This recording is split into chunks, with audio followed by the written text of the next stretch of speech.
peace, love, and prosperity. It is easier to build strong children than it is to repair broken men. That's a quote by Frederick Douglass. I'm going to start off by saying that I am the type of person I do listen to red pill content. I don't always agree with all of it. Some of it I do. But on my channel, I'm not going to be red pill. It's going to be me. On my channel, I'm more of an advocate for family and children. Whether the children are in a good family structure, or especially when they're not in a good family structure, I am an advocate for children, their safety, their well-being. That's why I started off with that Frederick Douglass quote. Okay, so what I'm going to talk about today in all families, but especially in black families, with black folks, whether they be in America, whether they be here in Israel, whether they be in other parts of the world. We have to start placing more emphasis on family.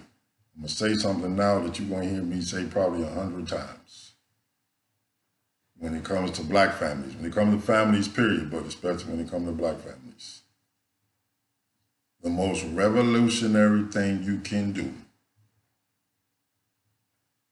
is create, build, and maintain a strong family. Picking up a gun, no, that's not revolutionary. You know, protesting sometimes is revolutionary. There's other things you can do. But the most revolutionary thing we can do as black people and people in general to go against the corruption and everything in this system is to create, build, and maintain a strong family structure. Now, I'm going to talk about a few things that some people may step on their toes a little bit, may hurt their feelings a little bit. Now, in our families, it starts with our procreation activity. Whether you're dating, whether you're in a relationship, et cetera, et cetera. You know, and there's what's happening now is a lot of people in general, they into this hookup culture, this one night stand, you know, this kicking it culture. This is okay if you're single and you make sure you don't have children. If you're single and you want to play the field, you want to play around, go find other people that want to do that and do the best you can to make sure that you don't create children. Because when you bring children into a dysfunctional situation, it affects them their whole life. It affects them their whole life. And it's based on the fact that right now, you hear people, like I look at stuff online and you hear men and women, black men and black women talk about their needs, their desires, their urges. Well, you know, I got needs. I got to do certain things. I got to do stuff. Okay, you got needs. Those things are real. They all have their time and place for a physical relationship. But at the same time, some discipline wouldn't hurt. When your needs and your desires and your wants to want to get your swerve on, you know what I'm saying, to want to get your rocks off and everything is greater than what we need to have for a family structure, that ain't good. That ain't good at all. Especially once you already have a child. Once the first child get there, even if you don't have any more, then your needs, your desires, your wants, your physical needs, it ain't that damn important. It ain't more important than the child. It ain't more important than the family structure. Because even with the dating and with the courting and everything, we should be courting and dating everything with the intent on it being a committed relationship, whichever form that commitment takes. Whether it be a marriage on paper, whether it be a commitment ceremony, common law, you living together or whatever, it should be a commitment. Children born in a loving and true love is unconditional, and it is an action and it is a choice. Children born in true love committed situations turn out to function better. They turn out to be better human beings. Now, whatever your religious or your secular beliefs, I'm not going to get into that. It's just that the relationships need to have a commitment. They need to have real love. It doesn't need to be based on money, desires, lust, you know what I'm saying, and all those things. This is why our families have been weakened over the past 50, 60 years to the point it is now. This whole hookup culture and these babies. I'm going to tell you something my grandmama told me one day. You're going to hear me talk about my grandmama a lot too. My grandmama had got divorced, and I was a little bit older, you know, and I'm aware that she had got divorced from my granddaddy. And I asked her one day, I said, you gonna get married again, Grandma? She said, maybe. I said, I'm gonna have some more uncles and aunties, you know. She said, no, I ain't having no more children. And this is what she said to me. She looked me in my eyes. She said, look at me, son. She said, I had 6 children by one ninja. I ain't having no more children by another ninja. I don't play that bleep. That's what she said to me. I understood her then, but I really understand her now.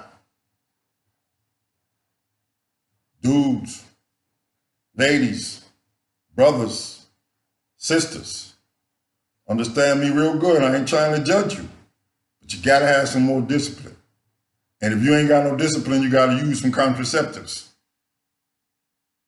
The thing is, these 3, 4 baby daddies and brothers with these 3, 4, 5 baby mamas, that is tearing our family structure apart. It is tearing us apart because, okay, some of them children grow up to be okay. But some of them grow up and they seem to be okay, but they really ain't okay. Because you bringing them into, I don't care how much money you have. The money helps as far as taking care of their tangible needs. I don't care how much money you have. That is dysfunctional. And I'm not talking about if it's a polygynous situation where, in whether you agree with polygyny or not, I'm not going to get into that either. In a polygynous family, you may have 2, 3 wives, you know, amongst the Muslims, amongst the Hebrews, amongst other cultures or Mormons, everything. You know, you may have 2, 3 wives, but that is still a family. And all those children know each other and they within the vicinity of each other or in the same house and everything. And they do things together as a family. That is still a family whether you agree with it or not. I'm not talking about that. I'm talking about when, like I'm from the DMV, you got one baby in Southeast, you got one in Northern Virginia, you got one in New York from when you went on a trip to New York and had a one-night stand. Brothers, that got to stop. Sisters, you get in a relationship with one dude, you don't really vet him properly, you don't really get to know him, you got one baby. Then you in another relationship, then you got another baby. Then you in another relationship, you got another baby. This does not help our family structure. This does not help our cause. This does not help us as black folks get what we want, or any other nationality of people that might be listening to this.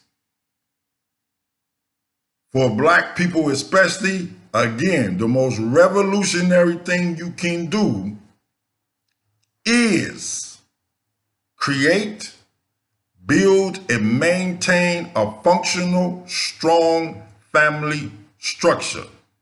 And it starts with your procreation activity, your physical activity, you getting your swerve on, getting your rocks off with other people. All of that has its time and place. We men, we women, yes, we have needs, we have desires, we have wants. Sometimes it's lust. All that's fine and good.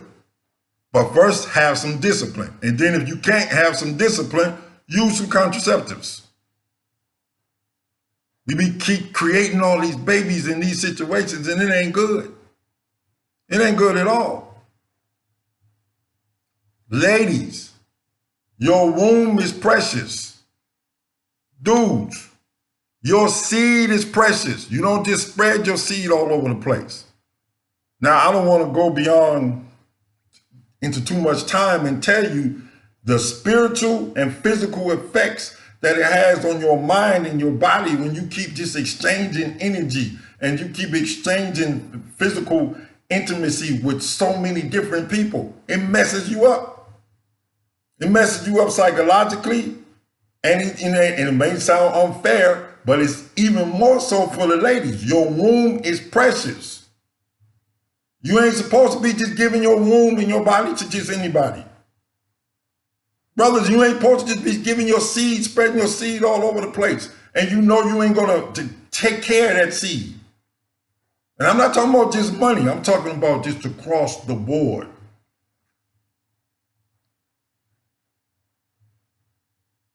The only way you can 100%, and this is difficult, but there's still a few people that do it, make sure that you ain't just having babies, is to abstain. Keep your drawers on. I'm just going to say it straight, no chasing. Keep your drawers on.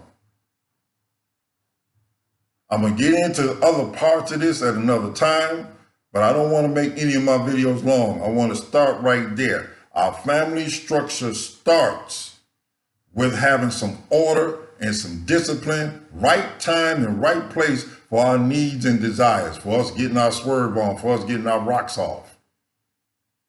I don't know how it works, but this video, I'm going to click, when I upload it, I'm going to click adult instead of children. So I think you all will be able to make comments on this one. I don't think they're going to put the blurry thing on it. I'm learning as I go. You know, but I leave you as I came with peace, love, and prosperity. Discipline. Wrap it up. And there's other contraceptives, rhythm method, all of that stuff. Stop creating babies just willy-nilly with these one-night stands and hookups and what you call it, just kicking it. These babies have to be created in a situation where there's love and commitment. And if any of you don't know me, for those of you who do know me, yes, I do practice what I preach. If you don't know me, but you know somebody that know me, ask them. I ain't just sitting up here saying something that I don't do. Peace, love, and prosperity.